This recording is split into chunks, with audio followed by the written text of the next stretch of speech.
Hello, and thank you for listening to another episode of the Hangry Mexican.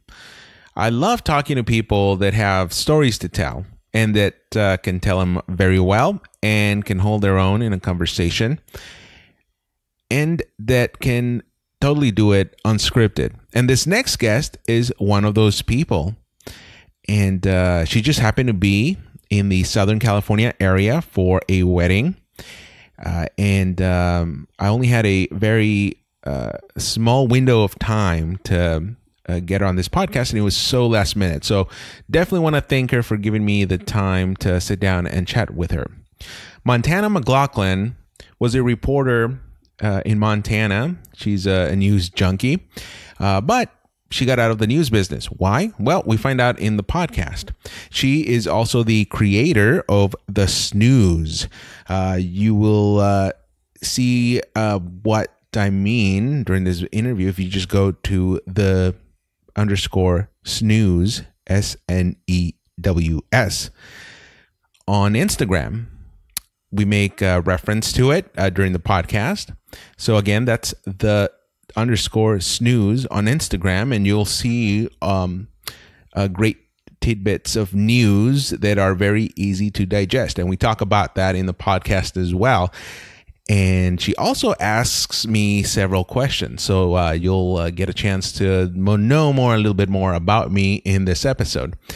Anyway, without further ado, let's get started. So DJ, roll that music.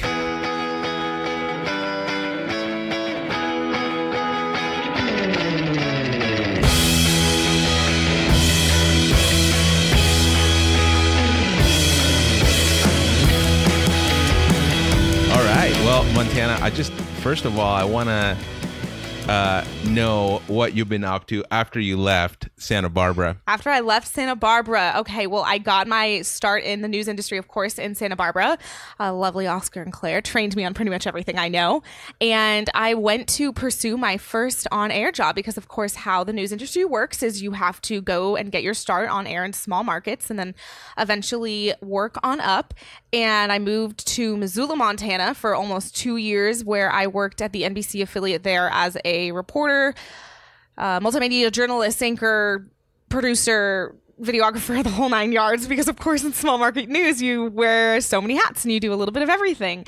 And it was great. It was a grind for sure. It was not the easiest lifestyle as it looks on TV. But it's really a place where you learn all your chops and you get really trained on everything. And so I was there for about 1 year and 8 months. And just before then, I actually was looking to move on and take my next step to the next news market. I was applying for a bunch of jobs, and I actually came back to Santa Barbara for alumni weekend. I think I saw you guys when I was back, and I came to visit KUIT. And something in me kind of clicked. On my way to come back to alumni weekend, about 1.5 years after I'd been living in Missoula, I actually flew to Las Vegas for a day on my way back to Santa Barbara, and I visited the CBS and the ABC affiliates in Las Vegas, and I sat down with their news directors and I got to learn a little bit about each station, and it was, a great opportunity, almost like an in-person interview. And if you want me to interject a couple words of wisdom, I actually think that this could be a good thing to talk about. So yeah, go ahead. I know I'm kind of digressing, but I promise I have a point. I'll get back on it. No worries. And so basically, long story short, I flew through to Las Vegas. I had great interviews there. I ended up getting a job offer at the ABC affiliate in Las Vegas. But then I came to Santa Barbara and I saw all my friends and I saw all the people that I really grew to love over the last several years, and living in this beautiful place in Santa Barbara. And, March in Montana isn't the best weather. It's very dreary. And I kind of saw this life again that all my friends were living and my family was living, where it was enjoyable and it was fun and people could have a regular job and make a decent living, and it wasn't impossible to get by as it can be in small market news. And I think something in me kind of clicked, and I was like, you know what? I love the news industry. I'm passionate about news, but there is something else out there for me, and I don't think that it is in the local news market. And to be honest, I'm still trying to figure out what that is. I knew it wasn't going to be in local news as much as I love it. In my opinion, it's just an industry where a lot of times people are overworked, underpaid, and underappreciated, to sum it up nicely. And I wanted to explore the other avenues of news consumption, specifically within new digital media. You know, young people don't watch the 5 o'clock news. So how do they get their news? Of course, on their phones. And I felt like there was a market for something that could be relatable for young people and that I could kind of figure out what it was. So long story short, I got out of the news industry in August of 2017. But as I was saying, back to my Las Vegas story, I ended up getting those 2 interviews in Las Vegas, which is tough. Missoula was market 164 and Las Vegas is market 40. I luckily had one connection there. Nia Wong helped me actually get in touch with the CBS affiliate. But word of advice for young people, if you want a job, send a very direct email. I basically knew I was going to be going through Las Vegas. And so I had my reel and I had my resume, and I sent an email to, I think, 3 of the 4 news directors in Las Vegas. I kind of tracked their emails down online. And in the subject line, Ron Keller, former executive producer at KUIT, gave me this idea. I put a very direct subject line in the email, and I said, "We'll be in town April 26th. Would love to meet up." So essentially, if you are trying to get an interview somewhere and you need to communicate to somebody in another state or another city, just be direct. Tell them you want to meet in person. Ask them to get coffee. Tell them when you're going to be in town, even if it's just for a day. But make a point of trying to meet people in person because it makes a world of difference. And the ABC News director got back to me, and he was fantastic, and I was able to go and meet him in person. I spent 6 hours basically at the station, met everybody in the newsroom. It was awesome. I really vibed with everybody, but like I said, at the end of the day, I chose to get out of news, and ultimately, I think that's how I ended up getting the job offer. It's not easy to make a jump from market 164 to market 40 because there's a lot of learning in between that happens, but it's just building those personal relationships and meeting people in person. So that's my little tidbit about why it's important to maintain important relationships and how to potentially get a job. But back to kind of what I've been doing the last couple of years. So yeah, I moved back to Seattle with my lovely boyfriend, Tyler, who was also working at the NBC affiliate in Montana with me. And we didn't have jobs when we moved back to Seattle. We kind of just left cold turkey. And that was tough for a little while. Job searching is not an easy process. But we both ended up landing great jobs with different Microsoft vendor companies. And so I've been working in marketing on the Bing marketing team on a program called Microsoft Rewards, or Microsoft's loyalty program, for about the last year and a half. And Tyler has been doing awesome, and he got a job doing social media for Microsoft with a different vendor company. And it's been great. And it's kind of been, the last year and a half has been this time where I feel like we are figuring our life out individually and together. We moved in together, and that's been fantastic. Everything's going great there. But professionally, it's been a challenge to rediscover what your passion is. I don't know if that's anything that you've ever experienced. You might be going through it right now. I know you're going through a job transition yourself, Oscar. Yeah. I think it was, 2014 is when I actually started doing digital, I guess, professionally. And I mean, I was a little nervous changing careers, being a news photographer and then moving on to digital, but I wasn't, I always, one of the driving forces behind certain decisions I make in my career, especially, is just kind of thinking ahead, with if or when I have kids, I want to be able to look them in the eye and tell them that I wasn't afraid to try new things, whether it succeeded or whether it failed. And that's why I accepted a job that took me away from my hometown. And at the same time, it's not that far. So, it puts me in a better position in life and gives me new opportunities. And I know a lot of people get paralyzed by fear. So actually, I was wanting to ask you, like, when you actually got out of news completely or altogether after your stint in Montana, was it scary for you? Or what was your feeling and reaction to that?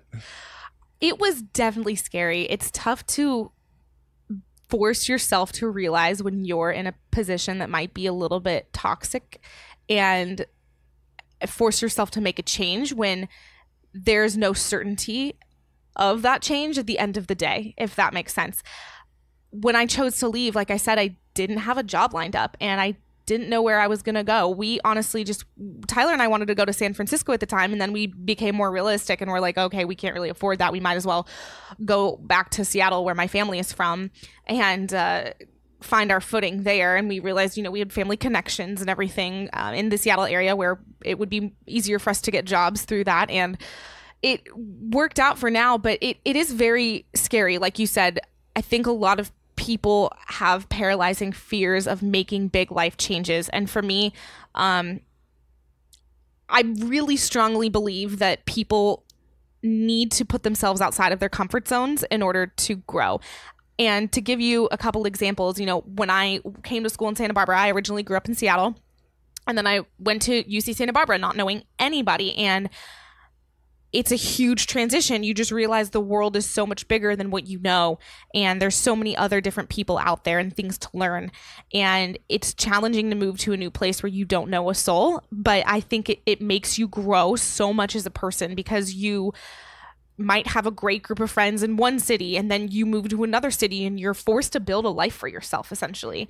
And it's a really fantastic growth opportunity, in my opinion. And then I did the same thing too when I moved to Montana. I honestly think it takes about 6 to 8 months, if you're somewhat of a social person, to finally feel comfortable living in a new place. And then when I moved back to Seattle after living in Montana, again, like I wasn't super close with anybody from high school. My family was, of course, in Seattle, so that helped. But Tyler and I were coming back together. And so we also were forced to put ourselves in this position and build a life together. And that helped our relationship, but it also helped us grow again as people. And I think it's really important that people are able to push themselves and make those tough decisions, because you can't achieve anything by just sitting there and hoping something changes. You have to actually make the changes for yourself, and then you'll see results.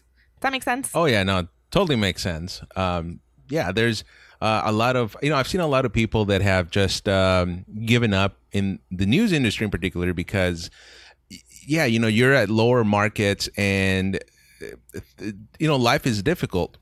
And then they move on, and maybe they get out of the news business altogether, and then they find that they can become fully realized as a person after they leave the news industry. And, for me, for a long time, I was contemplating that too.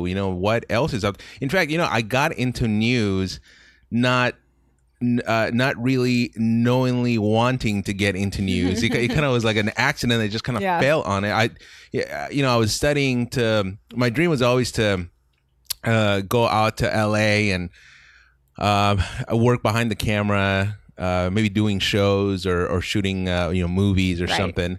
And then news just kind of fell on my lap. And then I fell in love with it, and I just kept doing it and doing it and doing it. And even now, I think that if I ever got out of news completely, let's just say, I don't know, I get to retirement age and just got out completely, I still would have that itch for news. And I think that's one of the things that happened to you. You got out of the news industry, and then you still had an itch for it. Right? So then that's where the snooze came. So for everybody just listening to this, what is a snooze? How did that idea come about? And how did everything my gosh, work out? Yes, I would love to talk about it, because it, like you were saying earlier, things that you stumble into, that's how I started the snooze. And just to echo your point, yes, leaving news leaves you with an itch that you can't scratch if you are very passionate about the industry. My former executive producer in Montana, Cindy Kors, she bet me when I left that I would be back. She's like, you're not going to be gone for long. I just know you. And I don't know, maybe she's right one day. But anyway, so long story short, moved back to Seattle, started working in marketing, and I thought I was always going to be great. But then I realized it forced me to rediscover my passion for news, that I think I had become a little bit jaded just because of the situation that I was in. But then I realized, oh, wow, I really love the daily churn. And you work in news, you know that it's so exciting to be on the cusp of what's happening. Yeah, you're like the guardian of information, and that's a title not to be taken lightly. But you grow to really appreciate it, and it's almost like a drug. If you're really passionate about news, it's no matter what you do in life, you're still gonna have this element of the adrenaline rush. Exactly. Yeah, especially breaking news. You can be working a 12-hour day out on a fire, and something happens. And if you have that news switch in you. You'll be like, I don't care how many hours I work today. I just need to get the story, and I need to beat the competition, and I need to do a good job and serve your community at the end of the day. Let people know what's happening. It just feels really empowering. Exactly. And I miss that feeling. Yeah, and that was one of the things that I really loved, switching or going from being a news photographer on the field every day to doing digital, because and this comes back to a point you made earlier, where a lot of people now are getting their news on their mobile devices. Yes. And so I really felt passionate to deliver that information first off in the day. No longer I'm a little bit impatient sometimes when it comes to certain things. So really, you don't say. But why would I want to stay until the 5 p.m. news when it's 8 in the morning right now? Especially in bigger markets, you get more newscasts around the clock. But in smaller markets, it's going to be like the morning show, and then evening show, exactly, night. Right. And I really wanted to get the information out there, so that's why I decided to go into the digital space, because a lot of people are getting their information there a lot faster than anything else. So why not deliver information that's as accurate as possible and factual, and just get it out there. And in many instances, it saves people's lives too, because of the just the immediacy that information comes out.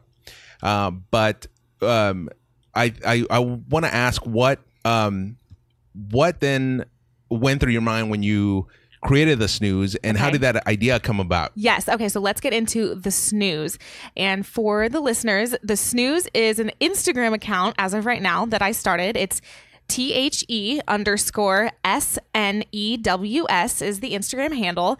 And long story short, it is a passion project of mine. That's how I see it right now. Okay, bear with me, because this is the first time I'm really explaining what it is full circle.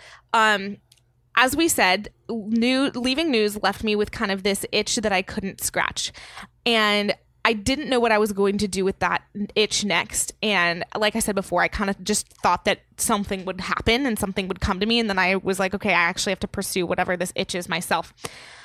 The news was born out of inspiration from a different podcast that I am a big fan of called The Morning Toast. And it's really funny. The girl who runs the Girl with No Job Instagram account hosts this Monday through Friday YouTube, Facebook Live morning show, where their whole shtick is they give you the fast 5 stories that you need to know before you wake up and take a bite out of your morning toast.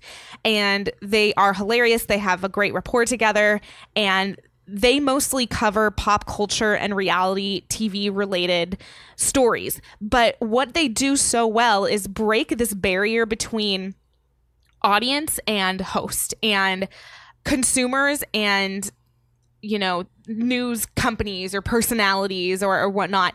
And they are just really relatable, and they're really funny, and they are great storytellers. And, Claudia, the girl with no job, will show up to shows sometimes hungover, and it's so funny because she's just very real with the audience. But at the same time, they deliver stories, and they give you their opinions on them, and they, tell you what they think, even if you might disagree with it.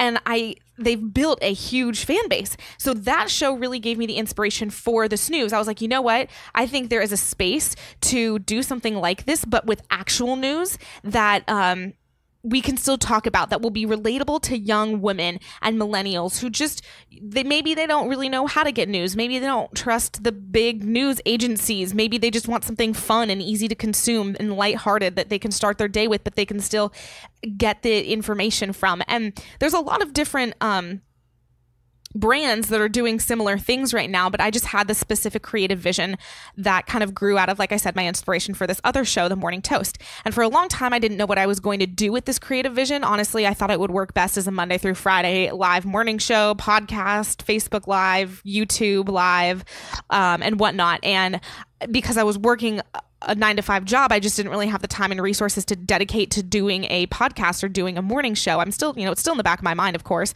And so after a while, the idea materialized a little bit more of what I wanted the show to be. I started working with a graphic designer just to create a logo so I had it in my back pocket and I could use it whenever I wanted.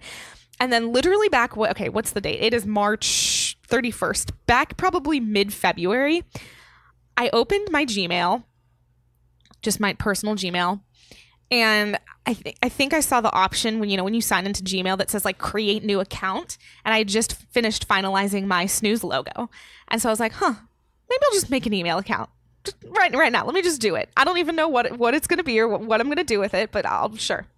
So I made an Gmail, and then I was like, okay, maybe I should just start an Instagram account. How hard can that be, right? And there was no rhyme or reason why. I just chose to do it on this day. It just happened. And I was like, okay, actually, that's maybe a really good idea to start an Instagram account. Maybe it's something that will get me to continue to produce content. I can maybe figure out what my brand voice is going to be and how I want to engage my audience and the types of stories that I want to talk about, and what I want the vibe and feel for it to be. Like, Instagram's a great place to start doing that. And so I created the handle, and to be honest, it's only been about a month and a half now, but it's been so much fun for me.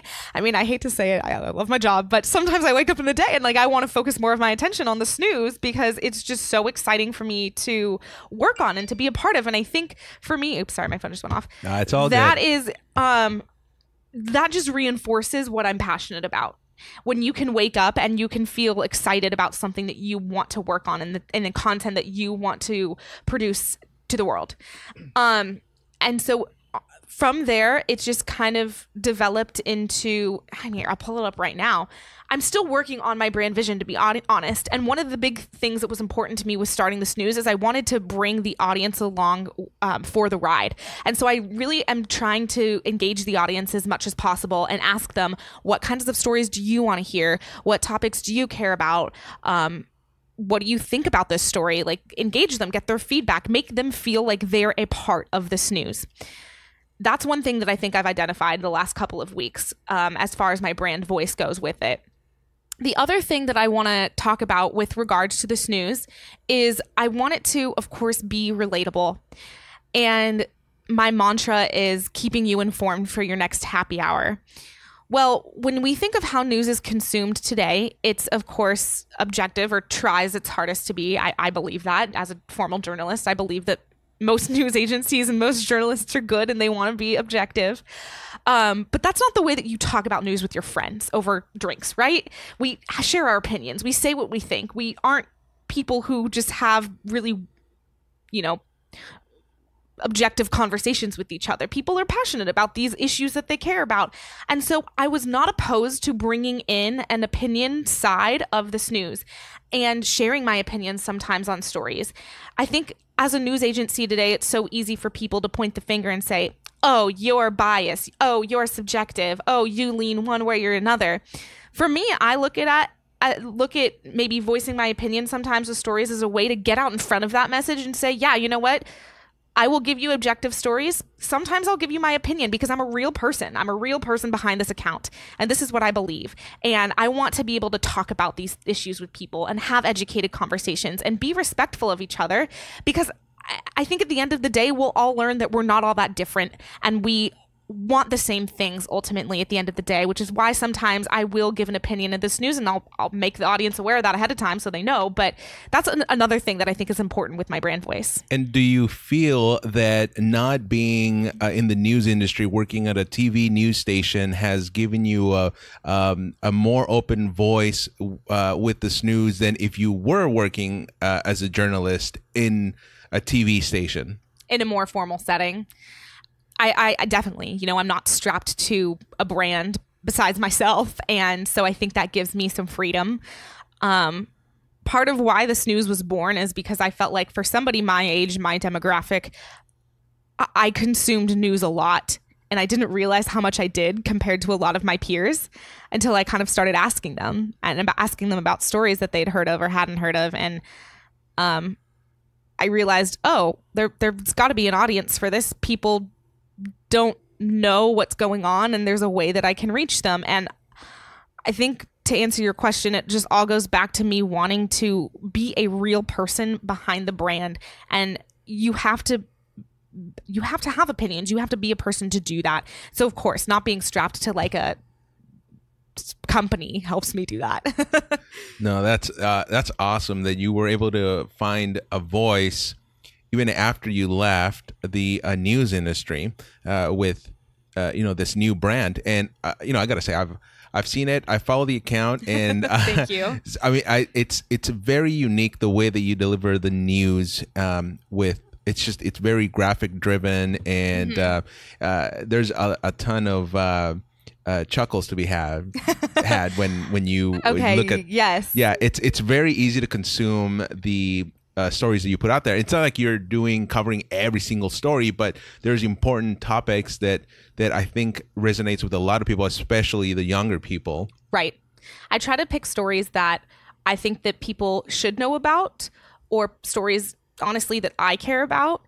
And I'm still trying to identify how to best represent stories on the brand. Like you said, it's very visually driven. So my theme color is pink because, to me, my target audience would be women ages 18, 19 through maybe 34, around there. And so I want it to be funny. My writing, as you mentioned, is I try to be witty and I try to bring humor into it, but I also just really try to digest things and break them down, because sometimes I feel like complicated stories in the news, and I'll give you some examples, can become so convoluted with just what the headline is of the day, but there's a much bigger story there. So Venezuela, I've been starting to do these deep dives. I did one with Michael Cohen and his testimony. I did one with Venezuela recently. People might have heard that Venezuela's been in the news, but they don't really know why. They don't know the story behind it. They don't know why they should care. They don't know what's important. And so I've started to do these deep dives, which I really didn't think would resonate with the audience as much as they have, because it's a lot of text. But I break it down, or I try to break it down in very simple terms and in simple language. So just to give you an example, I'm just going to pull up the post on my page right now. So the Venezuela deep dive starts with, the post that was promised, because I'd been teasing it on my Instagram story for a while. Venezuela, well, get ready, because this will open up a big can of worms. By the end of this, you might just get hired as NPR's next international correspondent. Okay, how do I explain this simply? Basically, Venezuela is going through a huge humanitarian crisis right now. I had to explain what that is to my sister this morning. So it mostly means that people are starving, no food, no water, no infrastructure. No one can afford anything. Literally, a stick of butter costs a full month's salary. Last week, the power went out across the whole country. Yeah, real world shit. So, I mean, that maybe isn't the best example of me reading it, because I was kind of stumbling over my words. But I just try and digest what's actually happening. Why is there all this turmoil going on in Venezuela? Why is it being talked about in the news? Why should I care as just, a girl walking around on the street? And so it's required a lot of research, and these deep dive stories require a lot of research. I actually do sit down and comb through PBS, NPR, CNN, all these different articles, and I try to put the pieces together in my head, and then I try to explain it back like I would if I was just sitting here talking to you. No, and that's, I think, the way that it should be done, because there is an audience that has to easily consume. In fact, that's actually how I write my web stories, right? Because I want people to understand it, whether you're 5 years old or you're 95 years old, and some of these stories are complicated. So how do you explain it? I mean, even certain push alerts or notifications that I sent via the app for the news station I work for has to have, I think, a sense of ease of read and right. and the way that you can just easily digest it.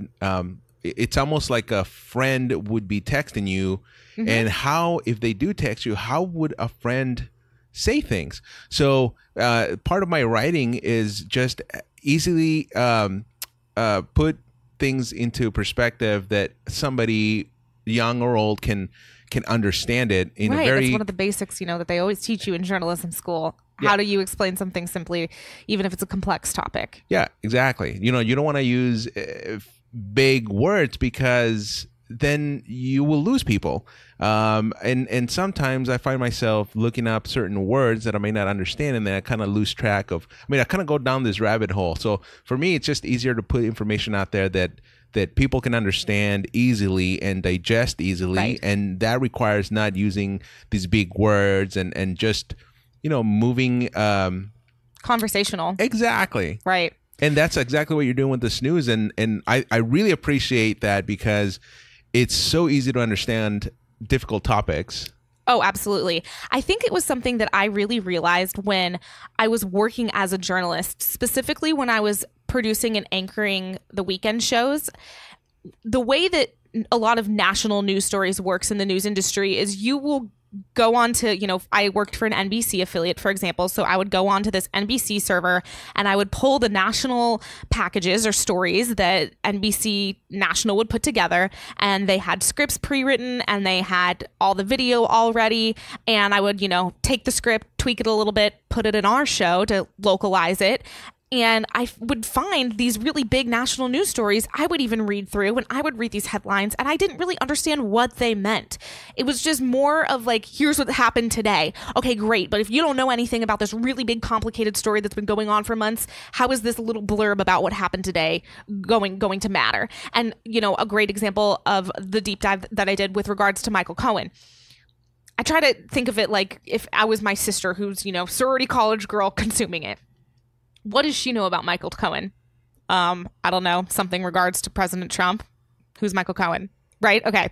So I take her perspective and I'm like, per my target audience, that's probably how a lot of people feel, right? They don't really know who Michael Cohen is. They maybe heard his name. They don't understand why he's important or why he's testifying to Congress. And so I take that and I try to just really dumb it down in layman's terms, but in a way that's funny and girly and has references that you might get. I will say my brand voice has also really been inspired by The Skim, which you might have heard of, and another brand vertical that I've been following called the Betches Sup. The Betches, they're kind of a media brand. They started a podcast and Instagram called The Sup. But how I envision the snooze is slightly different. The Skim does a really great job of staying objective. They're very unbiased and that's their brand voice. The Betches Sup leans more left and they don't really post news stories that are happening today on their Instagram account. And so for me, I wanted to go to Instagram because I wanted to meet the audience where they're already at. Everybody's already on Instagram. And so when you're scrolling through your news feed, how do you find what news stories are going on, right? And so both those brands have really inspired, I think, my voice and my look and my feel, but I still felt like there was a hunger and there could be an audience and there could be an interest in the perspective that I have to give. And also the other thing with the Skim and the Betches Sup is, they don't really have brand personalities behind their platforms, which is fine. That's their choice to do that. But I felt like I wanted to make it a real person behind the snooze. So I can help bridge the gap between audience and host. So I think that's kind of part of my brand voice too. And it's been fun to try and figure out. I'm still working on it. That's awesome. And, I kind of want to go back to the beginning, as they say, Yes. Every hero has a beginning. And I want to go back to the very beginning when you were just a little girl. What got you into doing news? Did you at what point in your life did you get bitten by that news bug, and did your parents have anything to do with that, or was it just something that was spur of the moment that you just decided to do? Tell me about that experience growing up. Oh gosh, I really wish that I had a better story or I had that light bulb moment, but I feel like for me this performance gene has always kind of been in my family. I have extended family that's kind of involved in the entertainment and media industry, and they've always been inspirations for me.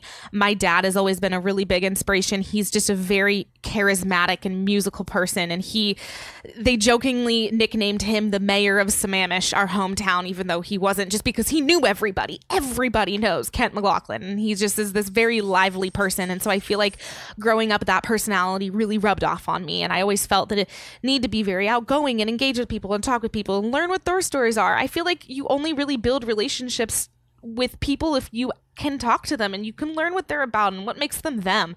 And so I think that definitely helped drive the news spark in me. And to be honest, when I went to college, I had no idea what I wanted to do or what I wanted to study. I thought maybe I'd study communications. I to be honest, I didn't even know that broadcast journalism was a major when I was first looking at schools.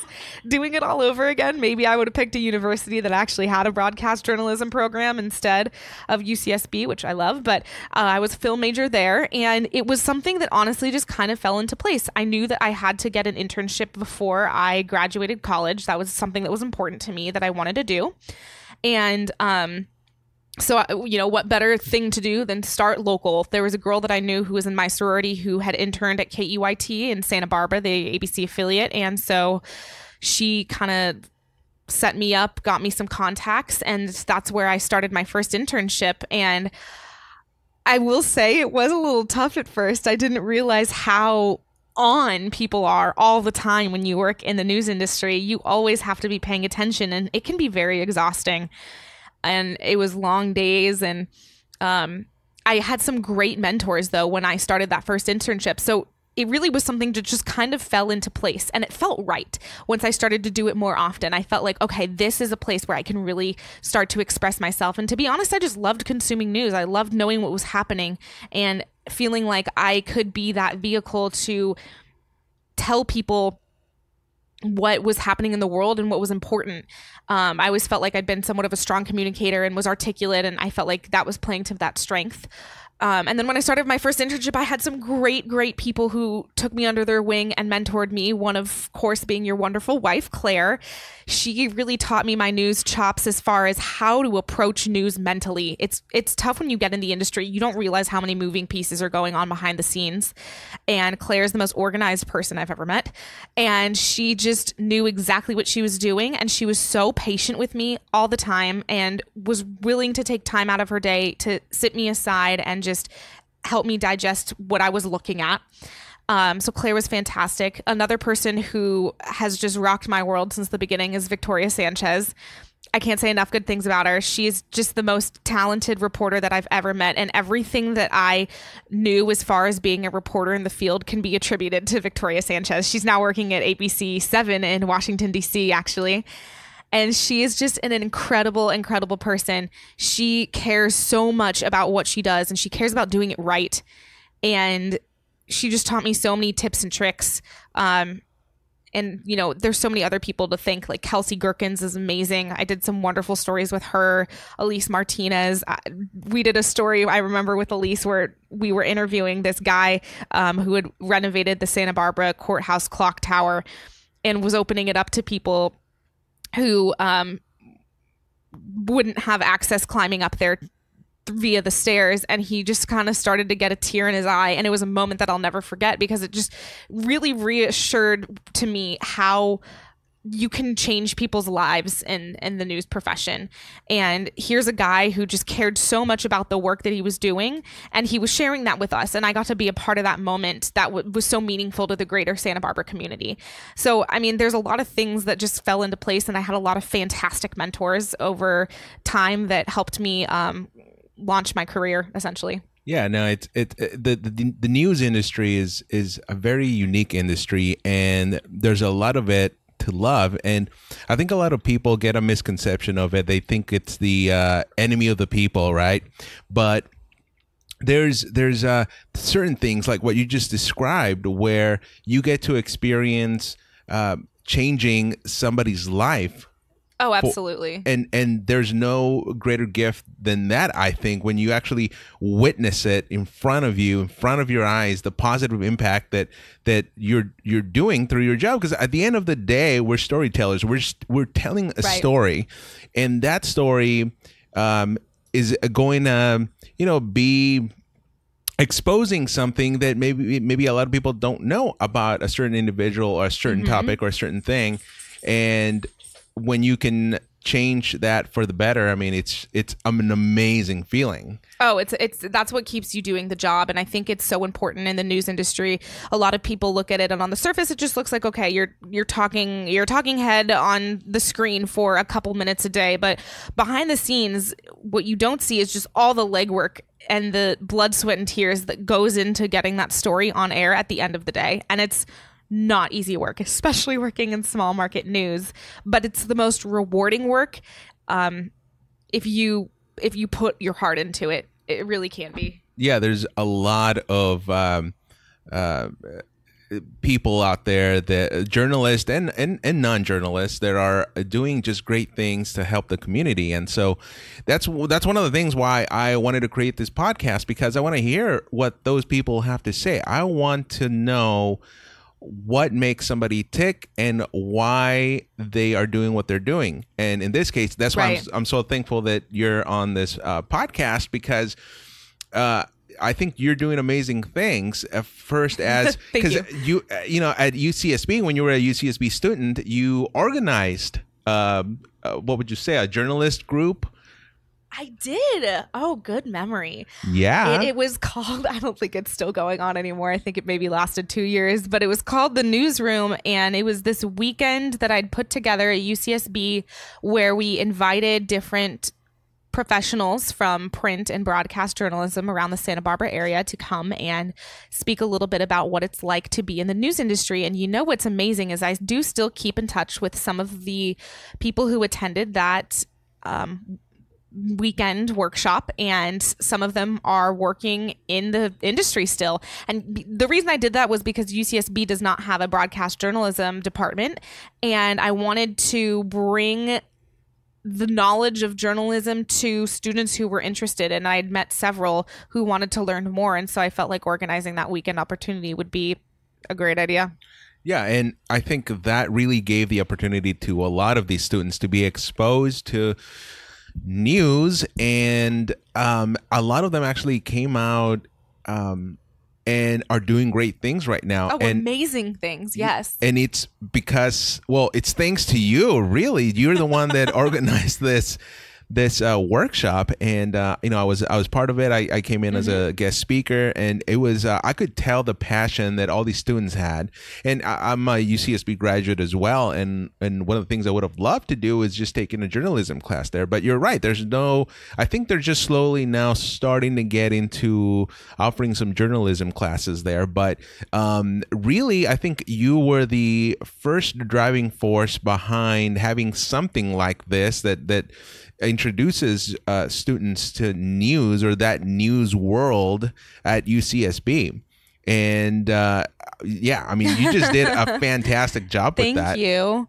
Yeah, it's, you know, at the end of the day, I am still figuring it out. And I think that's the message here is thank you for all your kind words. I appreciate it. And I do feel accomplished that I've done some great things in the past, but there's more great things to be had ahead in the future. And I'm not going to act like it's always easy, because it's not. And I think the last year and a half has been trying on myself personally, because while my personal life has been more stable and rewarding, and it's just been wonderful to be near family and good friends the last couple of years and all of that, I think I'm still trying to discover who I am professionally. And there's a lot of people where it's easy to compare yourself to, who just immediately get out of college and they fall right into what they're supposed to be doing. And there's a natural upward trajectory. And I thought that was going to be news for a long time. There's a lot of opportunities to move up and move forward. And then when I discovered that maybe that wasn't the best avenue for me, I really had to do some soul searching to figure out what my next steps were going to be. And I'm still doing that. I think the Snews is a great stepping stone. It's a great start. I have a big vision for it. One day I would love for it to be a Monday through Friday podcast or web show or something.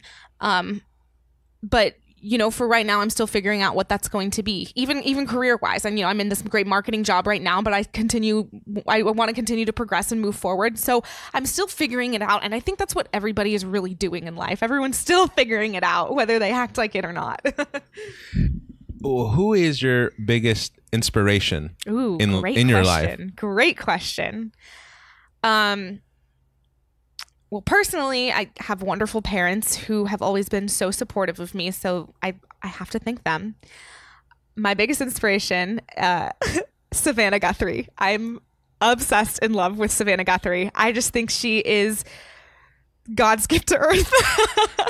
She is just so incredibly poised and wise and calm, cool, and collected, but has a little quirky side to her too, and she's a real person to me. And Hoda's fantastic as well. I'm a big Today Show fan. I watch it almost every morning, and I just adore Savannah. I just feel like she is a true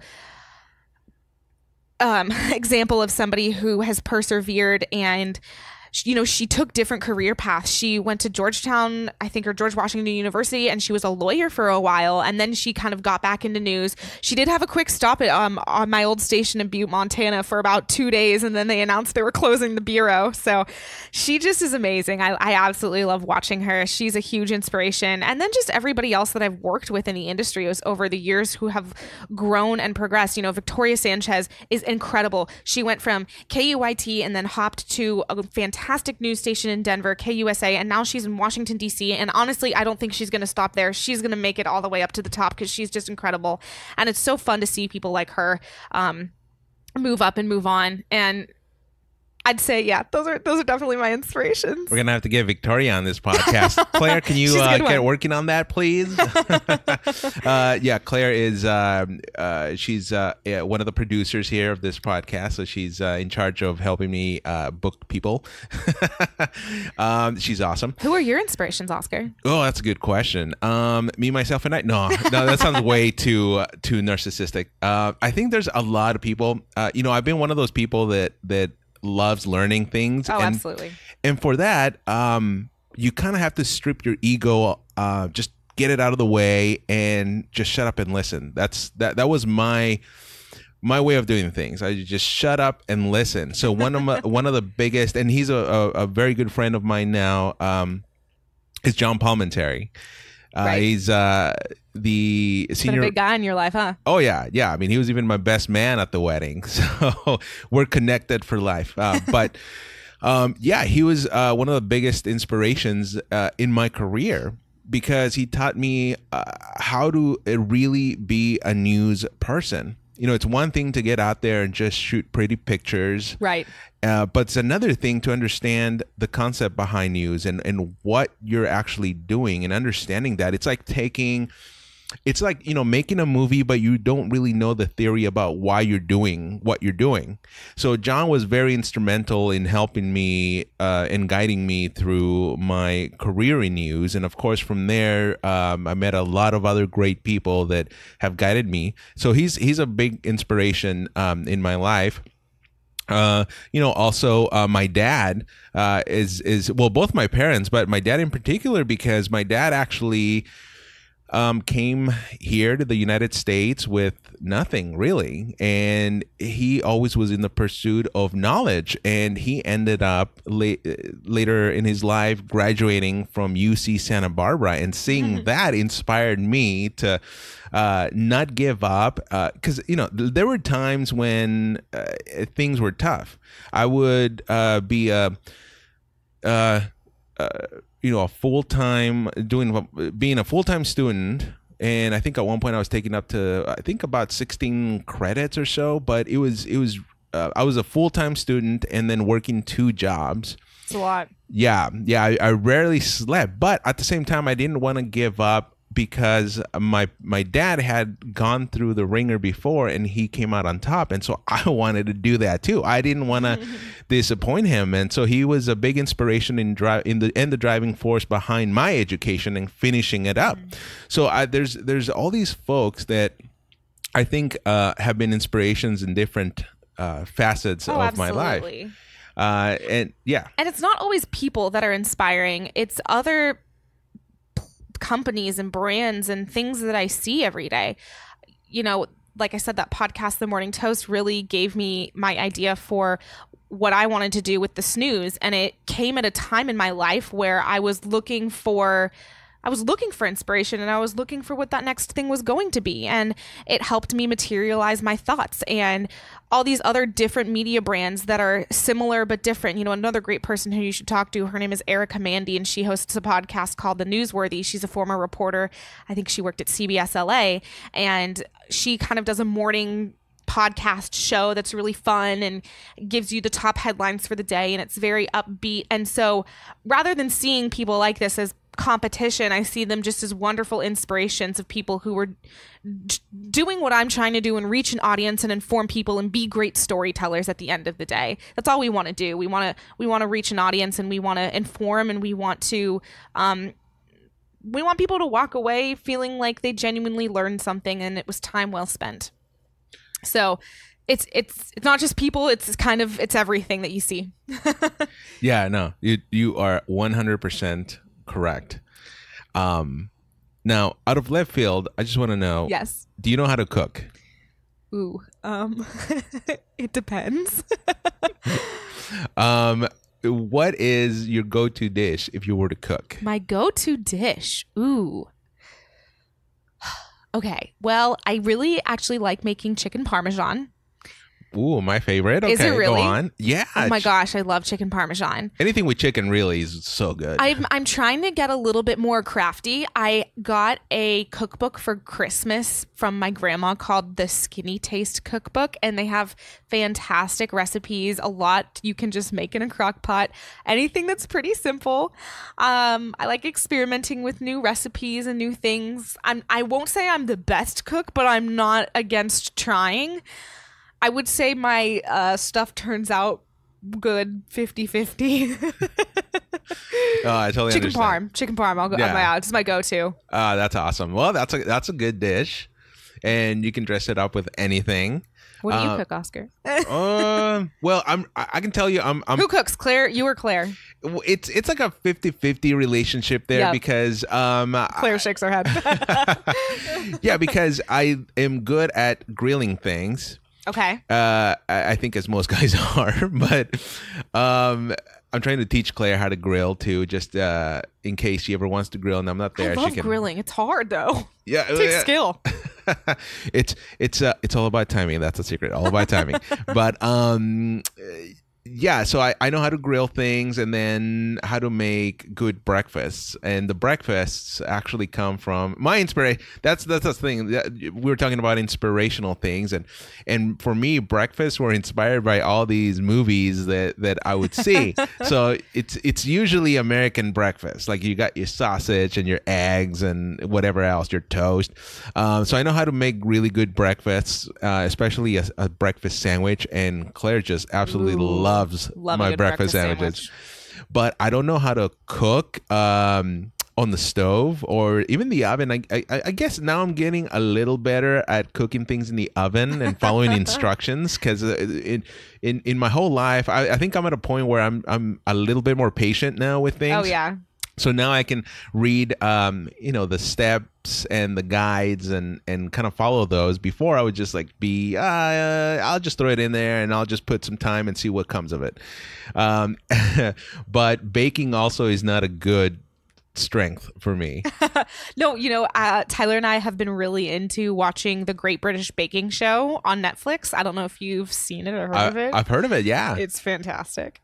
And it just makes my mouth water. And so he for my birthday last year too, he actually got me a cookbook from the first season of that show, and I've tried to make a couple things, maybe 2 or 3 things, but it's tough because all of the measurements are on the metric system, and so it's like grams, and I'm like, I don't have a kitchen scale, I'm just gonna eyeball this. But it's fun. Do your parents help you at all with any of this, or maybe you have impressed them with the cooking? I don't know how they are with cooking. Oh my gosh, no, my parents are off living their own lives. I swear, we live maybe 15 minutes from them and we see them a decent amount, which is great, but they have very busy, vibrant social lives themselves. I think I've cooked for them maybe once. And I don't even define it as cooking for them because my dad just went to Costco and picked up some crab and seafood. Now, are you a big family person? Do you guys get together for like family barbecues and whatnot?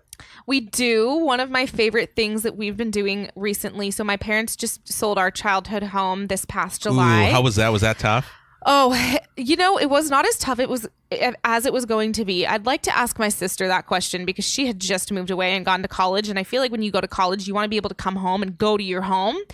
And she did not have that same opportunity. And she goes out of state. She goes to school in Missouri, and my family is from Seattle. And so when she comes home, she isn't coming home to, her home. And I loved doing that when I was in college. And so, for me, it wasn't that bad because I had already been out of the house for several years. I think the thing that I miss the most is just the serene quietness. Our house kind of backed up to a closed hole on a golf course and had a forest behind it. And so you just had this really quiet peacefulness that you don't get other places in the city. But now my parents are great. They moved into downtown Bellevue. They're in this apartment. It's a beautiful view. Speaking of grilling, my dad always grills and he kind of uses it as a social hour. And like I said, he's very gregarious. And so he just has made a ton of friends from going up and grilling for half an hour at night. He should have his own show. Honestly, he's talked to me about it, and I don't really know much about podcasting, so I don't think I'm that much of a help. But yeah, so we've been getting together as a family, and my parents, now that they're in this new place, have a huge, beautiful kind of community TV room that they can rent. And so for a lot of Seahawks football games, go Hawks, we're big fans, they will rent out that room and get all of our family friends together, and we'll, watch the Seahawks games, and it's great. And just have a couple beers, cheer on the Seahawks. No, it's a good time. Yeah, that's awesome. And when you and your sister were kids, were you guys a very tight knit family? I mean, how was talk to me about your best childhood experiences. Wow, look at all these questions. Yes, I'm a couple years older than my siblings, so I have a younger brother and sister. And I'm about 4 to 5 years older than my brother. And then my brother and sister are back to back, like barely even a grade apart. And so I was always kind of at a different phase in my life than they were growing up. And I think that made me a little bit more independent because, of course, your parents' focus is going to be on the younger two because they need it a little bit more. And so, when I was in middle school, they were early elementary school. And then when I was in high school, they were kind of just starting junior high. And, so we do have a little bit of an age gap. My sister and I are definitely closer. We definitely fight like sisters. That's for sure. We actually just got in a fight like a couple months ago, and we didn't talk for about 3 weeks, but we're all good now. We made up. But it just happens. Oh my gosh, it was the dumbest thing. It was an Instagram photo that she posted of herself in this cute red jumpsuit, and I asked her where she got it, and she was kind of making fun of me, calling me names, and it just blew up. It was a silly Instagram situation, and calling each other names and just being sassy about fashion as we do. Like to steal each other's clothes. But no, family, we're good. We're a very loud, very gregarious family. We're all very different. I am definitely the most I'd say I'm the most outgoing between my brother, sister, and I would say, no offense to them, I would say I'm the warmest. And yeah, definitely most outgoing and talkative. I would also say that I'm the most sensitive too. My brother, he's, the middle kid, and he is studying at UC Boulder in Colorado, doing business. He loves real estate. He loves learning about the stock market and finance. He was always the quiet one, and I think it was because he was kind of sandwiched between these two sisters who had very loud, gregarious personalities. I keep using that word, but I just don't even have another word to describe it. And so he is a little bit more reserved. And then my sister is pretty outgoing, but she's just a little sassy. She's the sassy one, and she doesn't take crap from anybody. That's awesome. That's the best way to describe it. You're like a well-rounded person. Like yeah. Best of both worlds kind of thing. And do you guys ever go camping? Well, you could not find my mom caught dead going camping and camping in a tent.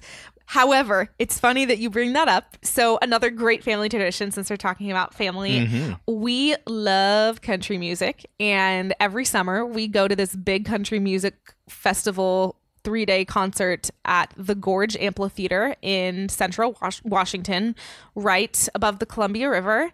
And I have been going since high school. Gosh, I want to say I've been maybe 5 or 6 times now. And it's really turned into this fun family tradition that we do every year with a bunch of our great friends. Camp down in Crescent Bar. My parents actually rented one of those huge RVs. Like we what's that movie? We literally looked like the family from the Griswolds. Oh yeah. That was actually us. And my dad parked it right in front of our driveway, and he had this big straw hat on, and he had one of those cheesy like Uncle Sam USA t-shirts on. He was like ready to go. And so I would say we more glamp. But that's about as close to camping as we get when we go to this big country music concert. It's so much fun though. What's your favorite country music? My favorite artist? Yeah, your favorite song. Ooh. Or an artist too. Ooh. Okay. Oh gosh. I go through so many different phases. I love Dierks Bentley. They're a classic. I've been on a Casey Musgraves kick lately because her new album, I don't know if you've listened to it, is incredible. Every song on there is just like headbanger. So Blake Shelton performed last year at Watershed, and I really didn't think that I was going to be that into it, but he just played jam after jam after jam. So, Blake Shelton's good, easy listening to music. But I also love the old stuff. Like, I'll listen to Dolly Parton, Tim McGraw, if you consider him old. And really anything. I love a good twang. Love the Dixie Chicks. They just play all those instruments, banjo, fiddle so well. Love some bluegrass. You can really jam too. Get down. Yeah. I know I'm girly, but like I just love that. That's what I love living in Montana for, is I love just having good, clean American fun. Yeah. Now, for people that don't necessarily know you, would you describe yourself as being, that girl that loves wearing dresses and looking good and putting on makeup, or the girl next door wearing jeans and doesn't care what you look like when you go out as long as you smell good? Well, you probably know the answer to this question already. I do, but for all for all of our listeners out there. Okay, well, I'm definitely going to say I'm a little bit more of the bougie one compared to a lot of my friends. However, like I said, I'm not opposed to just getting down and dirty. My favorite thing to do when I lived in Montana was grab a $10 inflatable tube from the hardware store, drive out to East Missoula on Tamarack Road, put your inner tube in the water, buy a 6-pack of beer and float down the river and bring a little waterproof speaker and blast some country music. I mean, that's all I need to be happy, to be honest. And those are always going to be some of my most cherished memories. So I can hang, but I like getting dressed up. I like doing my hair and makeup. It's kind of therapeutic. That's awesome. Well, and just talking about Montana too, real quick, since I've never been, it's one of those places that I want to go visit. But how was that experience? Because I think great question. A lot of people they hear Montana and they think ranches and cows and getting down and dirty. But how was that experience in Montana? How is Montana? I know, it's one of those places, they call it the last best place. And there isn't anything that could describe it better. I love it. I love being in Montana. I don't think it's anywhere I would ever live long term, but it's some place that you go and you just appreciate it for what it is. I'm from metropolitan cities. I grew up in the Seattle area. I lived in Santa Barbara. And then, I moved to Missoula. And Missoula is actually a pretty liberal city compared to the rest of Montana. But working in news there is great. You really get to learn about a community very quickly working in news. And you learn geography very well. And you kind of learn your way around. Montana is just beautiful. It's one of those places that you can just drive in any direction and hit something amazing. And I did that a couple times when I lived there. I just picked a direction from Missoula and I just drove and I saw, cow pastures, but I also saw beautiful rivers and amazing mountains. My favorite drive in Montana is when you're going north from Missoula up towards the Flathead Valley, and right before you hit, I think it's St. Ignatius, it's a little tiny town, you come over this big hill and the mountains just open up right in front of you. Snow-capped mountains, the Rockies, like you've never seen them. And they almost look like they're just within reach, like you could reach out and touch them. And they just tower over this lush green valley below called the Mission Valley. And I don't think I've ever seen anything more beautiful. And so you kind of drop down into the Mission Valley and then you drive north for about 45 minutes and then you hit the town of Polson right on the south side of Flathead Lake. And it's just so majestic. We got to spend my birthday one year up in Glacier National Park and we went paddleboarding on Lake McDonald, drove up going to the Sun Road. I wish we would have had more time, but it's just one of those places, like I said, you just really appreciate the world's natural beauty. I mean, we're in Santa Barbara, right? So you can walk out onto the beach and see the ocean and it's beautiful. But being in Montana, it's like a different kind of beauty. It's just simplistic. And I will say too, you meet so many people from different walks of life. And it forces you to kind of take a step back and look at things in a different perspective. And I think that's really valuable to do. I met a lot of people who saw the world very, very differently than me. But when you meet them halfway and you meet them in their space where they're comfortable, you realize why they think the way they do.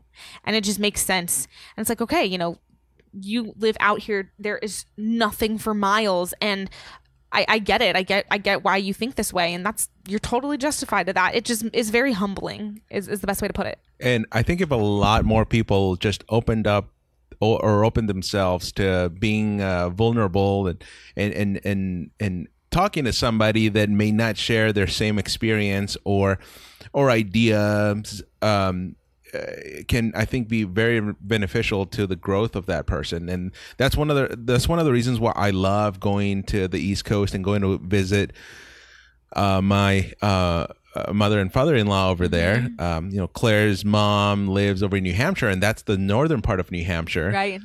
Or in a little town called Milan, and it's so out there that really the nearest place where you can actually buy groceries is Walmart, and that's about 15 minutes away. So really it's so out there, but it's so beautiful, and there's a lot of pride in these very small towns. So much pride. Yeah. And they have so much respect for guns, and they are you know, there's a ton of things out there that of course could, you know, make them go on the wrong side of the road in life, that is. But there's a lot of sense that you know, I think they take church very important, very seriously. It's a very important part of who they are and right. What makes these communities you know, very tight knit, and it's totally different than other areas like huge cities where everybody kind of almost just goes about their business and whatnot. Over here, it's almost you have to work as a town. You have to work together to get the you know, to make things happen. So yeah, right. I do feel you in saying that yeah, you visit these places and you come with a different perspective than when you first went in. So that comes to my next question, actually. And before you moved to Montana, you know, again, you were here in Santa Barbara, where it's a totally different lifestyle. Totally. So how would you say that you matured and grew after doing your stint in Montana, and then, you know, actually going back home right. After that? In what way did you mature? I think a good way to maybe answer that question in a way that I can kind of explain is, as I was kind of saying earlier, it just, living somewhere new to me is very important. It really forces you to put yourself in a different perspective and put yourself in somebody else's shoes. Even if you don't agree with them, you understand why they think the way that they do. And that's incredibly important. And I honestly think that it was part of what made me want to start the Snooze and maybe give a little bit of my opinion in these news stories, because I feel like in a way I've seen the other side. Obviously, the stereotype goes with cities is people lean a little bit more left when you live in a big city, and then people lean more right living in rural America. And I feel like living in both those kinds of spaces has helped me understand the differences in opinion, and maybe even take a step back and think, okay, like, how can we, you know, approach this from a neutral middle ground? And so that's one of the things that I think living in Montana made me realize is, I'm trying to like talk around things and be less specific, but I'm trying to think of a good example to explain. Maybe cut this part out. Okay. So yeah. Okay, actually a news story that I saw recently might help kind of answer this, but it was a student who was not kicked out of school, but she was forced to take off her Make America Great Again hat in school. And it was kind of one of those controversial news stories that goes around. And honestly, like, I could kind of understand both sides. And I knew from living in Montana that the rights perspective was, well, it's a piece of clothing. Like, she has every right to wear it. And I think the point I'm trying to make is, like, they're very big on fundamental rights that people are given, which is great. People should care about those things. But then, I also understood the other side of that story of, like, okay, is this really going to be like a divisive piece of clothing that's going to cause a lot of issues in schools? Is it something that's going to potentially turn into an unsafe situation? Like, that's something that school administrators have to think about. And so for me, that was like one example. I know that's not the best example, but it's one example of a news story that you see that's often so divisive, but it gave me the mindset to take a step back and look at it from both sides and understand why each side maybe feels the way that they do. Does that make sense? Yeah, no, it makes total sense. So I don't know if it's like so much me maturing, but it's just giving me the perspective that, like, there are other people's opinions out there than my own. Yeah, no, and it makes you understand why something is happening, and it gives you a glimpse of how both sides think. And I think, like I said before, if more people, I think, open themselves to being a little bit more vulnerable and talking to people that they may not agree with, I think that would make everybody less scary, less confrontational, and open the gates to meeting, halfway. It's like a marriage, right? And Claire would know this better too. But there's always some kind of compromise that you have to do in a marriage, because obviously, you get two sides, you get two people thinking different things, and there's always a compromise that goes in the middle, but you have to kind of talk things out and open yourself to just being able to listen and understand where the other person is coming from. And Yep. Claire and I almost have a 1 year, almost 1 year of being married. So I think it's a year that's gone by so fast. And and we haven't really gotten into any arguments or fights because, one, we both respect each other, but we understand where the other person is coming from, and we have totally different upbringings, but we always find a way to meet in the middle. And it's an amazing feeling when you can do that. It really does make you grow. It's all about balance and compromise. Everything in life, I really believe, is about balance and compromise. Exactly. And then just really quickly coming back to news, because I do want to know, there's a lot of different realities that people have before they even get into the news business. For example, they want to be a journalist, and they think that the news industry is a certain way that it may not be that way. They maybe just see movies where maybe the news industry is more romanticized than that. But in your experience, what is something about the news industry that you thought that's how things were before you even jumped into doing news? And what was it that burst your bubble in a way about the news industry? Oh gosh, I'm trying to come up with a good example for that. I think the first thing that really sticks out is just the dissemination of information. And of course, that's really changing with social media. I just remember when, like, my first couple of days of my internship at KUIT, when I sat down at the assignment desk with Claire, I didn't realize, like, all the press releases that news stations and people are constantly bombarded with. I didn't realize that sheriff's departments and police departments have public information officers that you communicate with. I didn't realize that there's all these, like, public figures that are specifically there to disseminate news information and communicate with the media. I just didn't even understand the flow of it, and that there was such structure to it. I think TV, like you said, working in news is very glamorized a lot of times, and it's very, very stressful. You have to be able to separate your emotions. Sometimes you have to perform well under stress and pressure. I think that's something that the news industry really teaches people how to do. I knew it was going to be stressful, but I didn't realize the kind of stress that I would experience. Deadline pressure is intense. Let me try and think. Other things that maybe, like, changed my perspective.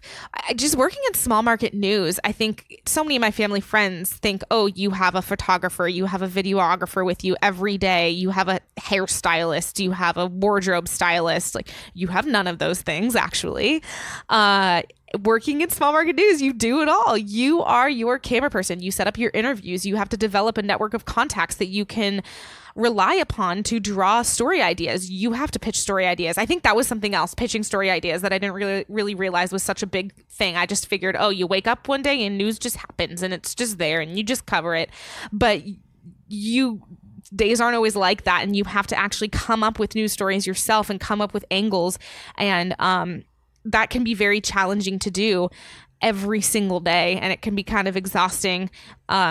Sometimes, you just pray for breaking news to happen to give yourself a story. And what was the last straw that basically made you want to get out of the news industry altogether? I think it was an accumulation of things. I don't want to talk ill on some of the people that I worked with before, but small market news is tough. And I think that it's important to remember that people are people, and that processes and structures and positive communication matter. I think there was some of that that went into it.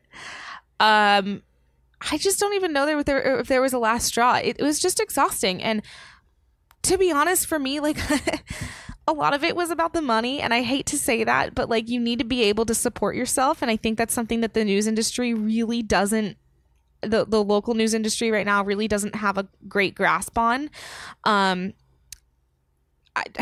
don't mean to sound like ignorant, but for example, my contract in Las Vegas, I would have not even been making $45,000 a year by the time I was 30. And after putting about 10 years of blood, sweat, and tears into one industry and not even making $50,000 a year and living in a metropolitan city is not easy. And obviously I should be thankful for like having a job and having income. And of course, working in a profession that I love. And of course, those are all great things, but it comes down to quality of life at the end of the day.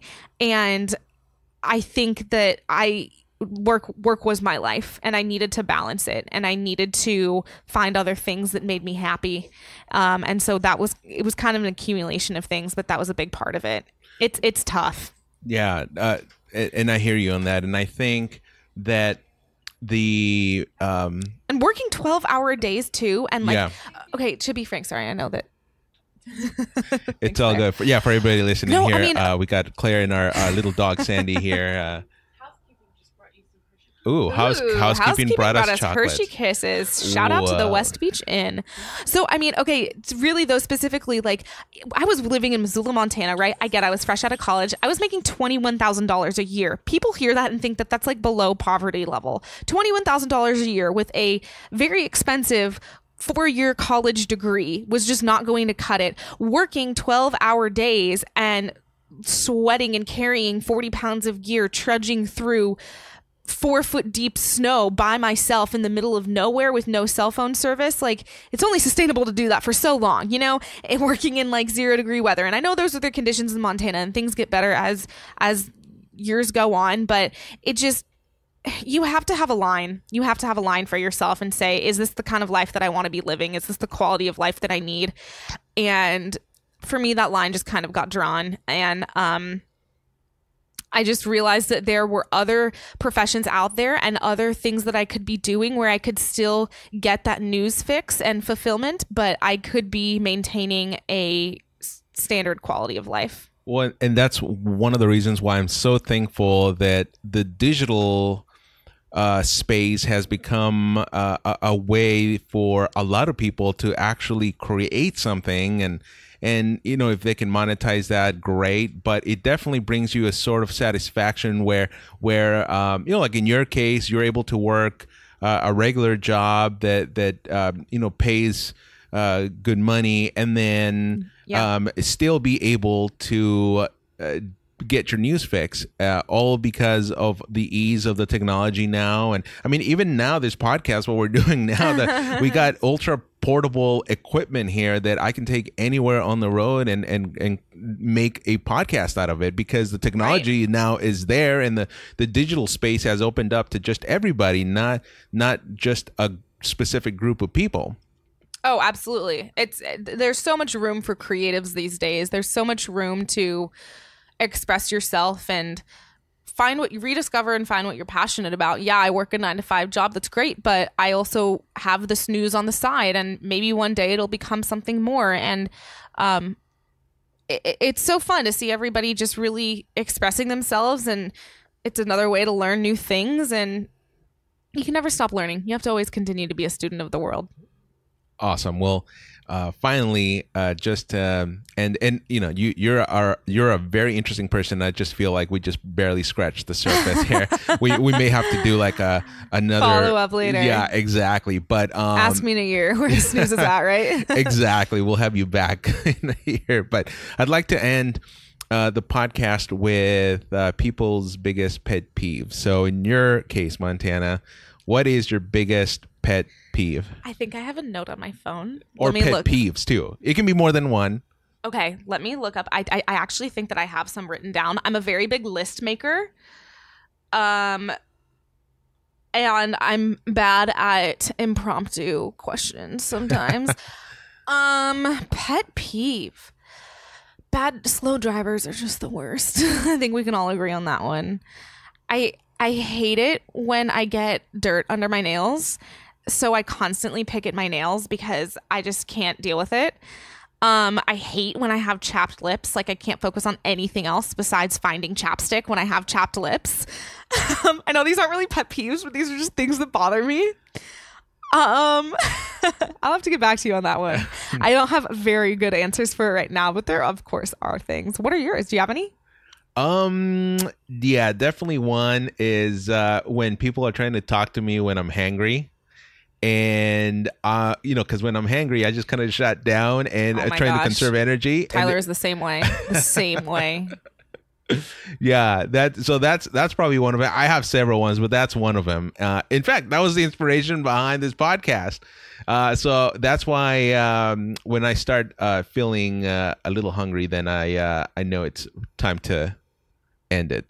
So is that what you're saying right now? You're getting hungry? You're getting a little hungry? Oh yeah, a little bit, yeah. So we're gonna try and figure out what we're gonna do here. But thanks, Montana. This was awesome. I really appreciate you taking some time and just being a guest here on the podcast. Thank you. This is so exciting you're doing this. And sorry, I know I tend to digress sometimes and tell long stories. This is my first time doing a podcast, but I wish you the best of luck. This is so fun you're doing this. Well, thank you. I'm going to be leaning on you in the future when I have questions. Well, you're an awesome talker and an awesome storyteller. So now I can see why you did the news for all this time. So thank you again. Thank you. We'll talk soon. Stay in touch. All right. Sounds good. And once again, that was Montana MacLachlan. You can follow her on social media, on Facebook and on Twitter by searching for Montana MacLachlan or Montana. And once again, that was Montana MacLachlan. You can follow her on social media, Facebook and Twitter. You can search for Montana MacLachlan or Montana MacLachlan News. Of course, if you don't know how to spell her last name, and sometimes, let me be frank, I do have problems pronouncing her last name every now and then. So if you need the spelling of that name, and also I'm going to include the links to her social media accounts, just go to the description of this podcast and you'll see it there. And also remember to follow the Hangry Mexican podcast on Facebook, Twitter, and Instagram. All right. One more thing that I want to let everybody know, and that is that you can send your comments and your questions, and I'd love to feature some of those on the next show. You can send that to Hangry Mexican Podcast at gmail.com. All right. And be sure to include your name, your first name. You can include your last name too if you want. But first name is good. That way I can reference it on the show. All right. And if you love this episode and if you love this podcast, subscribe to it and just let your friends and your family know about it. I really would appreciate you commenting and liking this podcast wherever it is that you get it from. We're all over the place. Spotify, Apple Podcast, TuneIn, Google Music. We're all over the place. So be sure to rate the podcast if you love it. All right. Thanks, everybody. And until next time, good night and good luck.